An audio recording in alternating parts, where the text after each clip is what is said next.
एक समय की बात है। किसी नगर में एक व्यक्ति के 3 बेटे और 3 बहुएं रहती थी। आदमी की सबसे छोटी बहू बहुत ही सुशील और संस्कारी थी।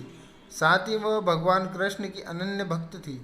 सावन के महीने में व्यक्ति की दोनों बहुएं रक्षाबंधन के त्योहार पर अपने अपने घर जाने की तैयारियां करने लगी।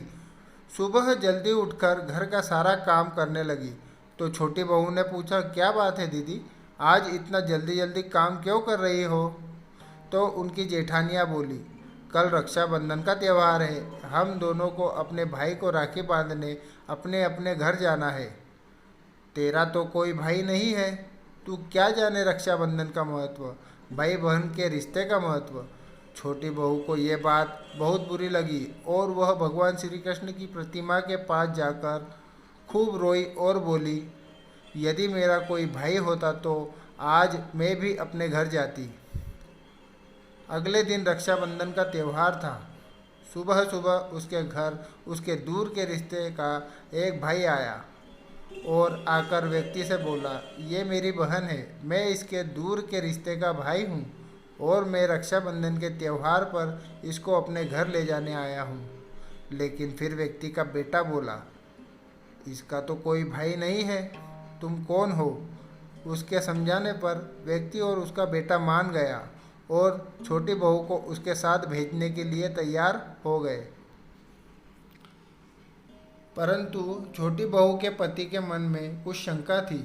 वह बोला, आप इसे ले तो जाइए, लेकिन इसे वापस लेने में खुद आऊँगा। ऐसा कहकर उसको उसके भाई के साथ भेज दिया। रास्ते में चलते चलते छोटी बहू ने अपने भाई से कहा, भैया तुम इतने सालों तक कहाँ थे और पहले मुझसे रक्षाबंधन पर कभी राखी बंधवाने क्यों नहीं आए? तो उसका भाई बोला, बहन मैं शांत समंदर प्रदेश में कमाने गया था। अब वह दोनों अपने घर पहुँचे तो घर में भाभी ने अपनी ननद का स्वागत किया, खूब आओ भगत की। फिर उन्होंने रक्षाबंधन का त्यौहार मनाया। ऐसे ही हंसी खुशी समय बीत गया। एक छोटी बहू का पति उसे लेने उसके घर आया। महल जैसा घर और ऐशो आराम देखकर वो चकित रह गया। भाई और भाभी ने उसको खूब आवभगत करी और अगले दिन सुबह सुबह भाई और भाभी ने उसे उसके घर के लिए रवाना किया। विदा करते समय उसे खूब सोना चांदी हीरे दिए। थोड़ी दूर जाने पर छोटी बहू का पति बोला, अरे गलती से अपना कुर्ता वही भूल गया हूँ।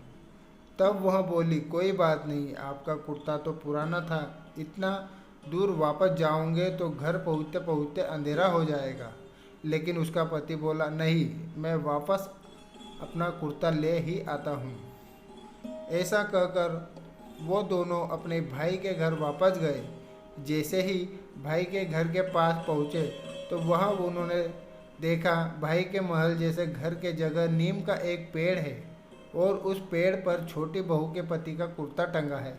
यह देखकर वह बहुत नाराज हुआ। अपनी पत्नी से बोला, यह क्या काला जादू है? कौन था वो जो तेरा भाई बनकर तुझे यहाँ लेकर आया था?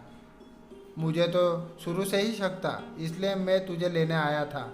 बता कौन था वो? ऐसा कहकर वो छोटी बहू को मारने लगा। इतने में तेज प्रकाश के साथ भगवान श्री कृष्ण वहाँ स्वयं प्रकट हुए और बोले, मत मारो इसे, ये बहन है। हर साल रक्षाबंधन के त्यौहार पर यह मुझे राखी बांधने आई है और अब मैंने इसका भाई होने का फर्ज निभाया है। इसे मैंने अपनी बहन माना है। छोटी बहू और उसका पति हाथ जोड़कर श्री कृष्ण के चरणों में गिर गए और फिर सब खुशी से रहने लगे।